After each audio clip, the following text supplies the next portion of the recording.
Bridgewater, NJ. President Trump threatened on Tuesday to unleash fire and fury against North Korea if it endangers the United States as tensions with the isolated nuclear-armed state grow into perhaps the most serious foreign policy challenge yet in his young administration. North Korea best not make any more threats to the United States, Mr. Trump told reporters at his golf club in Bedminster, NJ. They will be met with fire and fury like the world has never seen. He has been very threatening beyond a normal state, and as I said, they will be met with fire and fury and frankly power the likes of which this world has never seen before. The president's comments came as North Korea earlier in the day escalated its criticism of the United States, as well as its neighboring allies, by warning that it will mobilize all its resources to take physical action in retaliation against the latest round of United Nations sanctions. The statement, carried by the North state-run Korean Central News Agency, was the strongest indication yet that the country could conduct another nuclear missile test, as it had often done in response to past United Nations sanctions. Until now, the North's response to the latest sanctions had been limited to strident yet vague warnings, such as threatening retaliation thousands of times over. Packs of wolves are coming in attack to strangle a nation, the North Korean statement said. They should be mindful that the DPRK's strategic steps accompanied by physical action will be taken mercilessly with the mobilization of all its national strength. DPRK stands for the North's official name, the Democratic People's Republic of Korea. North Korea's statement on Tuesday appeared to defy efforts by both Washington and Beijing to defuse the tense situation. On Monday, while attending a regional security meeting of foreign ministers in Manila, the United States Secretary of State, Rex Tillerson, kept the door open for talks with North Korea, suggesting that the country should stop its recent string of missile launches to set the stage for negotiations over its weapons programs. At the same venue, Foreign Minister Wang Yi of China said he told his North Korean counterpart, Ri Yong-ho, that the North should stop carrying out nuclear and missile tests. Workers loading seafood in Regin, North Korea, in 2013. The new sanctions ban United Nations member countries from importing seafood from the North, as part of penalties aimed at impeding its ability to pay for its weapons programs. David Guttenfelder, Associated Press, incensed by the North's two intercontinental ballistic missile tests last month. The United Nations Security Council adopted a new sanctions resolution over the weekend, the eighth since the country conducted its first nuclear test in 2006. Backers of the resolution said the new sanctions would cut North Korea's meager annual export revenue by about a third, impeding its ability to raise cash for its weapons programs. President Trump praised the sanctions in a tweet on Tuesday morning. After many years of failure, countries are coming together to finally address the dangers posed by North Korea, he said. We must be tough, decisive. The sanctions ban member countries from importing coal, iron ore, lead ore and seafood from North Korea. They also prohibit member nations from hosting any additional workers from the North above their current levels.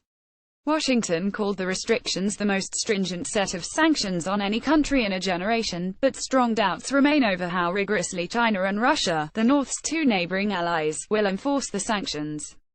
The sanctions also do not impair the North's ability to import oil and export clothing and textiles that its workers produce for Chinese companies, although the sanctions ban new joint ventures with North Korea and any new investment in current joint ventures. Clothing and textile exports are a leading source of foreign currency for the impoverished country. Officials and analysts still doubt that North Korea has mastered the technology needed to deliver a nuclear payload on an intercontinental ballistic missile. But its last ICBM test, conducted on July 28, alarmed Washington and its allies by demonstrating that missiles now could potentially reach much the continental United States. North Korea's development of ballistic missiles and its nuclear program are becoming increasingly real and imminent problems for the Asia-Pacific region, including Japan, as well as the rest of the world, the Japanese government said in an annual threat assessment released on Tuesday. It is possible that North Korea has already achieved the miniaturization of nuclear weapons and has acquired nuclear warheads. North Korean hostess is waiting for customers at a restaurant in Dandong, China, in 2012. New sanctions prohibit member countries from hosting any additional workers from the North. Guangzhou Agence France Presse, Getty Images. One of the last technical hurdles North Korea must clear is mastering the re-entry know-how to protect a small nuclear warhead as the missile crashes through the Earth's atmosphere. The North's fast-advancing missile capabilities have left its neighbors South Korea and Japan scrambling for ways to protect themselves. South Korea is racing to build up its monitoring and striking capabilities so that its radars and reconnaissance planes can track and neutralize North Korean missiles in preemptive attacks. In March, a group of Japanese governing party lawmakers led by Itsunori Onodera, who became Japan's new defense minister on Thursday, urged Prime Minister Shinzo Abe to consider acquiring the capability to hit enemy bases in what would be a drastic change in the country's post-World War II pacifist defense posture, Reuters reported on Tuesday. Tokyo has so far avoided taking the controversial and costly step of acquiring bombers or cruise missiles with enough range to strike other countries. North Korea's missile launchers have escalated tensions both in terms of quality and quantity. I would like to study if our current missile defense is sufficient just with the Aegis destroyers and PAC-3, the surface-to-air missile interceptors, Mr. Onodera said on Friday, according to the Associated Press. In South Korea, some conservative politicians and analysts are calling for the reintroduction of American tactical nuclear weapons in South Korea to establish a balance of terror against the North. The United States withdrew all nuclear weapons from the South in the early 1990s, though it occasionally sends nuclear-capable bombers and submarines here in exercises. On Tuesday, North Korea barely held back its disdain for its traditional allies, China and Russia, for acquiescing to American pressure to impose tougher sanctions. The recent sanctions resolution cooked up by the U.S. and its followers is an outcome of the horror and uneasiness of the U.S. taken aback by the might and mettle of the DPRK, its statement said.